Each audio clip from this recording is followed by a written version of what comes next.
Olá, meus queridos irmãos, a paz do Senhor Jesus. Que bom que nós estamos aqui para mais uma rica lição da nossa escola bíblica. Que bom que Cristo, nosso Senhor e Salvador, tem nos concedido mais esta oportunidade. Eu sou o professor Márcio, membro da Assembleia de Deus, e nós publicamos aqui neste canal uma série de estudos bíblicos da classe de juvenis e também da classe de adultos. E nesta rica oportunidade, nós publicaremos aqui a lição número 5 da classe de juvenis, que vai tratar do tema Êxodo, de volta à terra prometida. Antes de nós entrarmos nos nossos tópicos e subtópicos, eu quero aqui fazer um convite todo especial para você, que ainda não é inscrito, ou que já nos acompanha há algum tempo, para que você possa deixar seus comentários, curtir os nossos vídeos, também compartilhar com seus amigos, porque assim o YouTube entende que o conteúdo é importante e então mostra para mais pessoas, e mais pessoas estudam conosco a poderosa palavra de Deus. Nesta oportunidade aqui nós iremos ver a lição número 5, iremos entender como os hebreus, após ter sido escravizados pelos egípcios, eles voltam para a sua terra. Nós estudamos na lição número 4, como foi que os hebreus chegaram ao Egito. Vimos que através de José, que se tornou governador do Egito, José então traz toda a sua descendência, em torno de 70 almas, 70 pessoas, para ir morar com ele no Egito. Passado alguns tempos, passado alguns anos, morre José, morre Faraó também, e então é levantado outro faraó que não conhecia a história de José. Vendo ele que os hebreus estavam crescendo grandemente, ele então fica com medo de uma possível rebelião e aí escraviza os hebreus. Mas nesta lição nós veremos como Deus agiu de mão forte para libertar o povo dele. O texto principal dessa lição está em Êxodo, capítulo 6, verso 6, que vai dizer: Portanto, dize aos filhos de Israel: Eu sou o Senhor, e vos tirarei debaixo das cargas dos egípcios, vos livrarei da sua servidão, e vos resgatarei com o braço estendido e com juízos grandes. Aqui o próprio Senhor falando para Moisés que a promessa de ser libertado da escravidão do Egito estava prometido pelo próprio Deus e isto iria acontecer. Leitura bíblica em classe da nossa lição está em Êxodo, capítulo 3, do verso 1 até o versículo 12. Essa leitura bíblica em classe vai tratar especificamente da vida de Moisés, que se divide em 3 períodos: 40 anos dentro do Egito, vivendo no palácio, 40 anos fugindo de Faraó nas terras de Midian, no deserto, e 40 anos ele cumprindo a promessa do Senhor, depois de ter libertado o povo da escravidão do Egito. E nós veremos isto com mais detalhes. Eu aconselho os professores a fazer essa leitura bíblica em classe, aí com seus alunos, para que eles possam entender melhor aquilo que será aplicado, estudado nesta lição. O primeiro ponto dessa lição vai tratar do seguinte: Deus levanta um libertador. Subtópico primeiro: Deus salva Moisés. Moisés nasce num contexto de opressão no Egito. É o momento em que um faraó, sem familiaridade com a história de José e do povo hebreu, já oprimia o povo. Este faraó observou que o crescimento dos hebreus era grande e temeu uma futura rebelião. Então, não só passou a submetê-los a trabalhos forçados e pesados, conforme Êxodo capítulo 1, verso 11 e 14, como também ordenou às parteiras das hebreias que matassem todos os meninos logo após o seu nascimento, conforme Êxodo capítulo 1, versículo 15 até o versículo 16.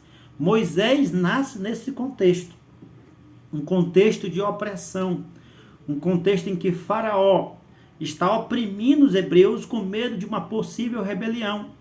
Os hebreus vinham crescendo grandemente e ele proíbe então de deixar que os filhos homens sejam vivos, continuem vivos, os filhos machos continuem vivos. Então ele ordena para as parteiras hebreias, para que ela possa, então, após o nascimento das crianças, identificar o sexo, se é masculino ou feminino.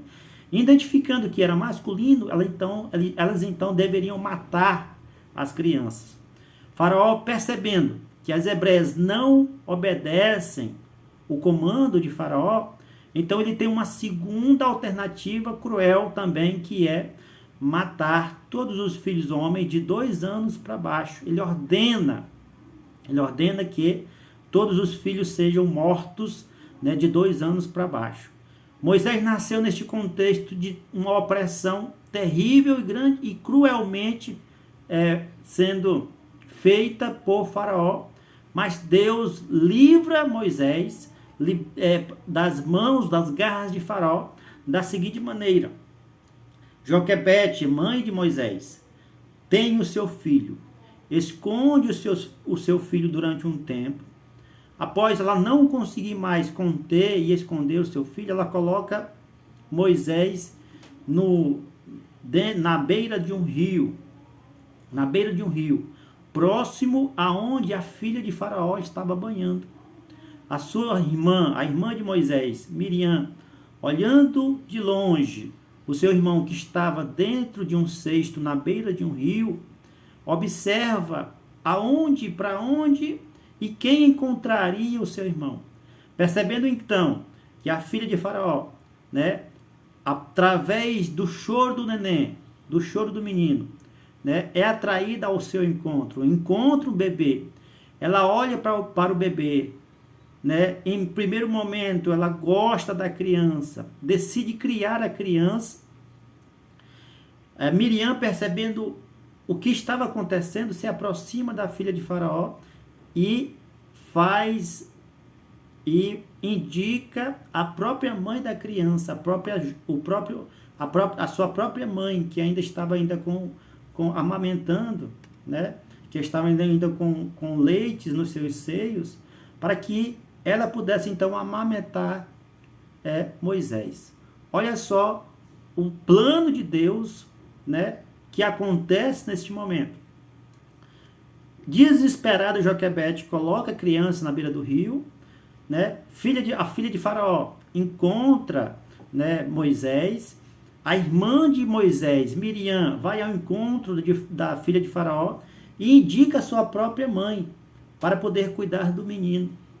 E aí a estratégia, o plano de Deus começa a se concretizar para que Moisés pudesse continuar vivo, para que Moisés pudesse, então, no futuro, ser o libertador, porque Deus o tinha levantado. O próprio Deus o levantou, Moisés, para livrar o povo hebreu.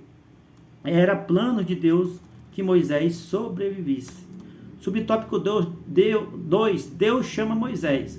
Moisés foi um instrumento em toda a ciência dos egípcios, conforme Atos 7, 22. Mas, ao mesmo tempo, sabia que era um hebreu. Já adulto, viu um hebreu sendo espancado por um egípcio e indignou-se de tal maneira que acabou matando o egípcio. Em um determinado momento, ele descobre que a sua origem é hebreia, e ele é, né, de sangue irmão dos hebreus.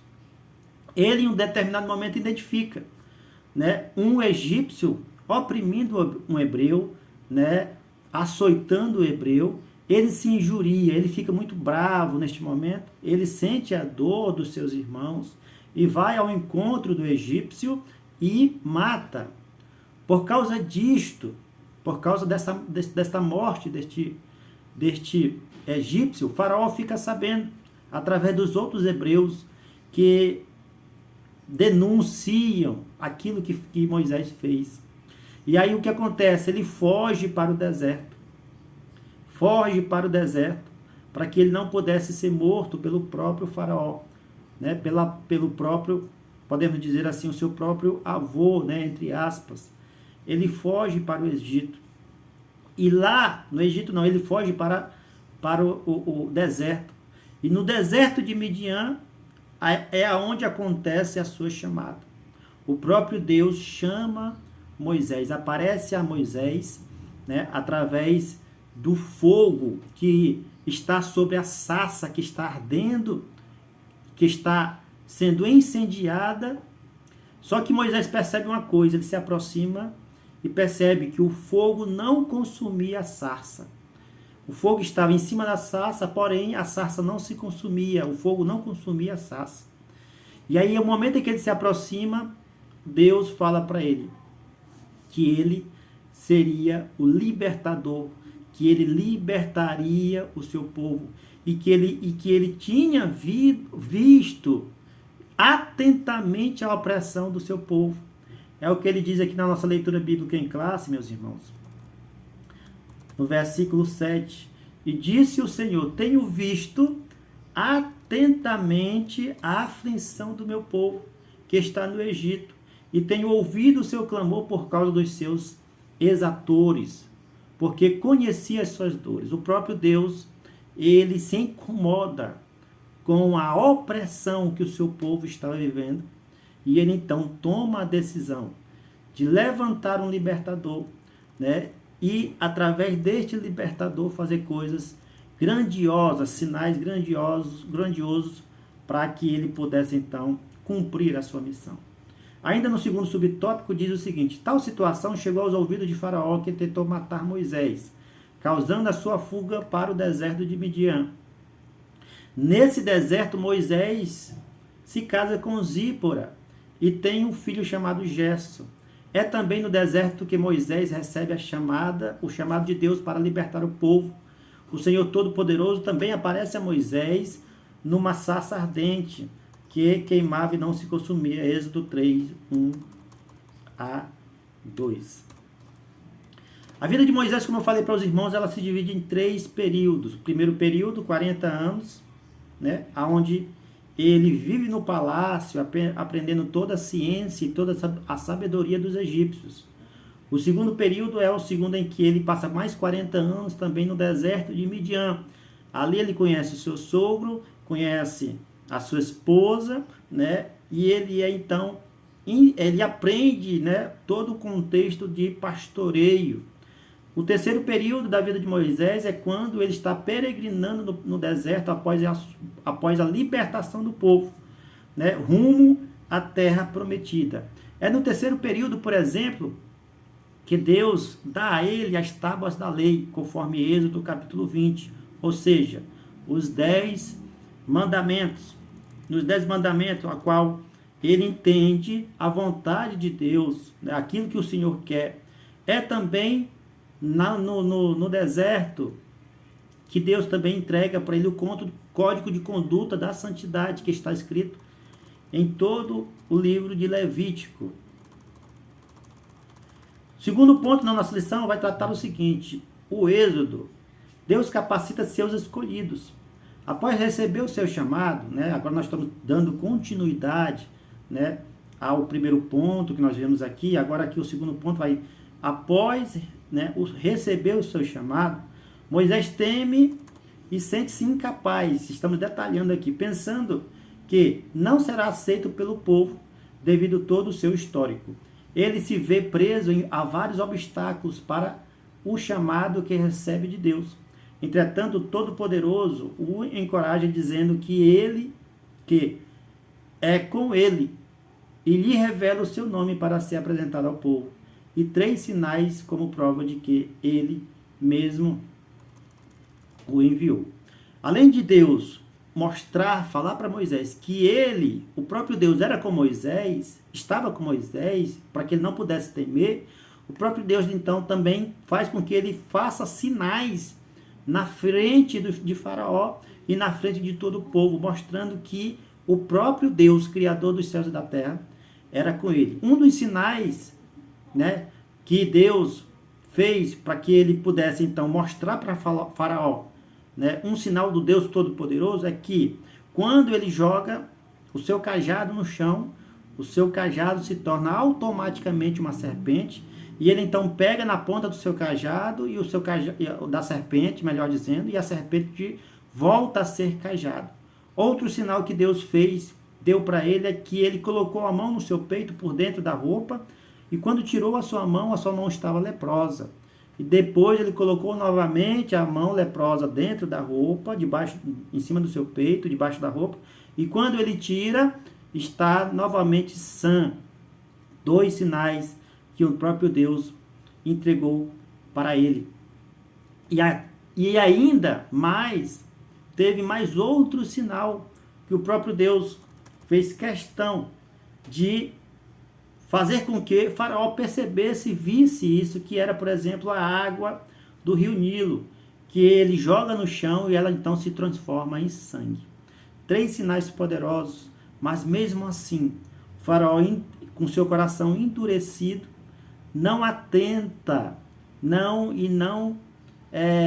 ele não observa e não compreende aquilo que Deus queria fazer na vida dele, na vida do povo hebreu. Ele não cede à opressão e não deixa Moisés levar o seu povo para a terra prometida. E aconteceria então, os irmãos sabem muito bem, a maior tragédia da história dos egípcios, que é a morte de todos os primogênitos. Deus então envia 10 pragas para o Egito, e por último é a morte dos primeiros filhos, né, de todos os egípcios, inclusive do filho de Faraó,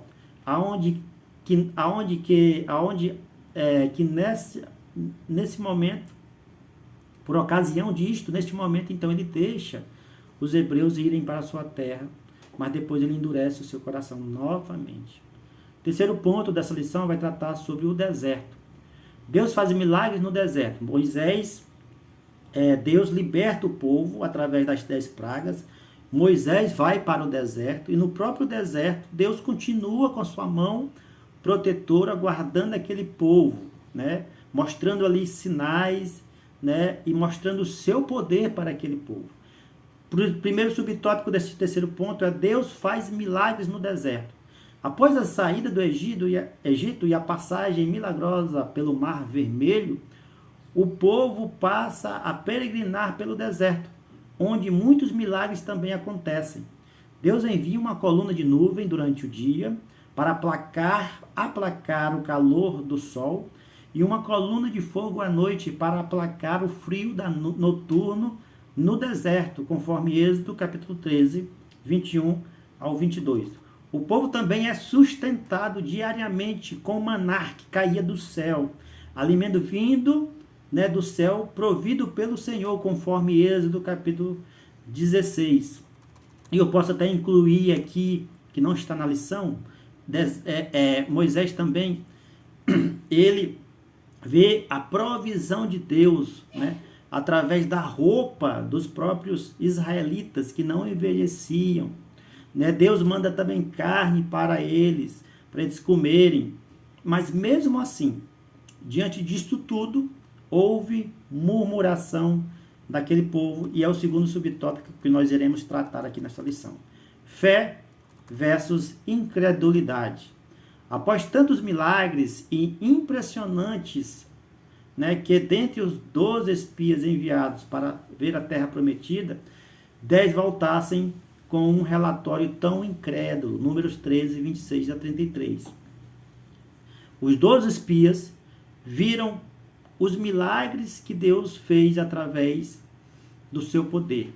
Os 12 espias, eles testemunharam a trajetória do povo hebreu, como Deus libertou eles como um forte do Egito, né, e como Deus estava provendo, dando providência para eles durante o Egito. Esses 12 espias foram enviados por Moisés para poder sondar a terra de Canaã, para poder observar os seus habitantes. Quando eles voltam para passar o relatório para Moisés, somente 2 dão um relatório positivo e os outros 10, diante da incredulidade, né, deles, eles então desestimulam o povo a enfrentar, dizendo que o povo que estava em Canaã era muito forte e era impossível as pessoas, os hebreus, vencerem este povo. Porém, Moisés, ele recebe 2 relatórios de 2 espias que encoraja todo o povo, que é o relatório de Josué e Caleb. Josué e Caleb acredita, e a fé que ele tem no Deus Todo-Poderoso faz com que eles avancem e coloquem esta fé em ação e tenha totalmente certeza que o Deus então faria com que eles vencessem, né, e tomassem a terra daquele povo. Agora, por que Deus ele dá uma ordem, né, conforme nós vemos aqui, Deus dá uma ordem para que Josué, Caleb, né, e os seus filhos, né, aquelas pessoas pudessem entrar na terra prometida e matarem aquele povo, matarem pais, matarem homens, mulheres, crianças e até animais. Por que Deus faz isso? Porque aquele povo, eles eram idólatras. Eles queimavam os seus próprios filhos na fogueira, né? A ira de Deus já estava no limite com relação à crueldade que aquele povo andavam fazendo, que aquele povo fazia naquela terra. Então o próprio Deus, ele levanta os hebreus, ele liberta os hebreus para poder punir o povo que estava em Canaã. Punir os cananeus, os hebreus, os heteus, toda aquela linhagem de povos que estava ali em Canaã, porque eles estavam, né, com seu coração obstinados, não se voltavam mais a adorar o verdadeiro Deus, o Deus Criador dos céus e da terra. Mas Deus, ele completa a sua obra, que é o que está no capítulo, no 4º ponto da nossa lição. Deus completa esta obra. Josué obtém êxodo. Josué é o escolhido para ser o sucessor de Moisés. Ele tem a árdua missão de liderar o povo a conquistar a terra prometida, a força. Por quê, irmãos? Porque Moisés, ele não adentra, ele não entra na terra prometida. Moisés apenas vê a terra prometida. Por ocasião das águas de Meribá, o próprio Deus pede para Moisés falar a rocha, para que a rocha pudesse sair água. E Moisés, sendo pressionado pelo povo, ele bate na rocha. E por causa dessa batida na rocha, né, Moisés desobedece um princípio de Deus, porque a própria rocha, que nós sabemos, né, é o próprio Cristo, a rocha verdadeira, a rocha inabalada, a pedra de esquina angular é o próprio Cristo, conforme, né, figuradamente fala as Escrituras. E em alguns momentos ela até afirma que Cristo é a própria rocha. Jesus, quando estava falando com Pedro, Jesus disse o seguinte: tu és Pedro, e sobre esta pedra edificarei a minha igreja. O próprio Cristo confirma que ele é a pedra, né? E a pedra, então, ela fala da própria força do Senhor. E a pedra nas Escrituras é o próprio Cristo.